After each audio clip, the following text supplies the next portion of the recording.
my name is Allison. I'm the Programs Outreach and Youth Services Manager here at Monterey County Free Libraries. Thank you for joining me this evening for another episode of Book Chat.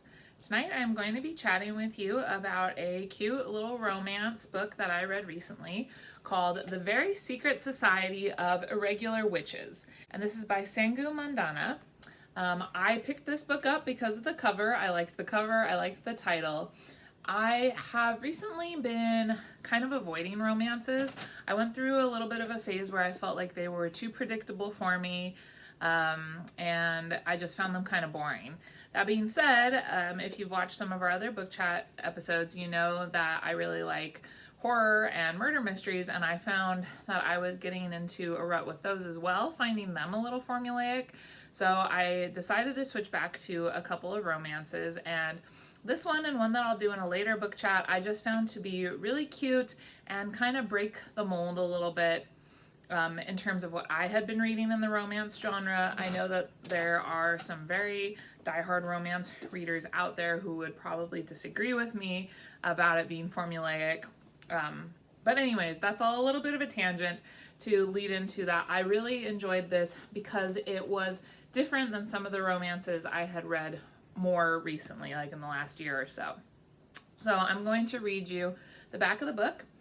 As one of the few witches in Britain, Mika Moon knows that she has to hide her magic, keep her head down, and stay away from other witches so her powers don't mingle and draw attention. And as an orphan who lost her parents at a young age and was raised by strangers, she's used to being alone and she follows the rules, with one exception, an online account where she posts videos pretending to be a witch. She thinks no one will take it seriously. But someone does. An unexpected message arrives begging her to travel to the remote and mysterious Nowhere House to teach 3 young witches how to control their magic. It breaks all of the rules, but Mika goes anyway and is immediately tangled up in the lives and secrets of not only her 3 charges, but also an absent archaeologist, a retired actor, 2 long-suffering caretakers, and Jamie. The handsome and prickly librarian of Nowhere House would do anything to protect the children, and as far as he's concerned, a stranger like Mika is a threat, an irritatingly appealing threat. As Mika begins to find her place at Nowhere House, the thought of belonging somewhere feels like a real possibility. But magic isn't the only danger in the world, and when peril comes knocking at their door, Mika will need to decide whether to risk everything to protect a found family she didn't know she was looking for.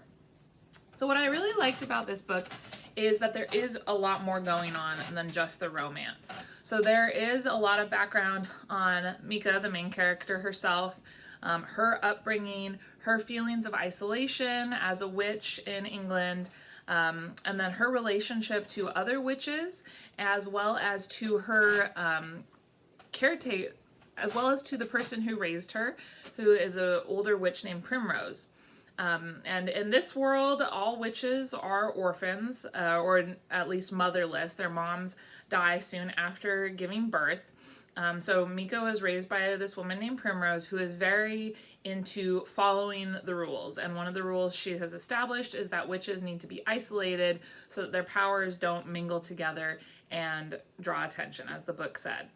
Magic in this book is kind of like a weird side character, because magic is portrayed as an entity in and of itself, kind of like an element like the wind that Mika can see. It's portrayed as this gold dust that kind of hangs around in moments where a lot of magic is gathering, and it has characteristics like it can get really excited, it needs to be calmed down. So magic in and of itself is this weird tangential character.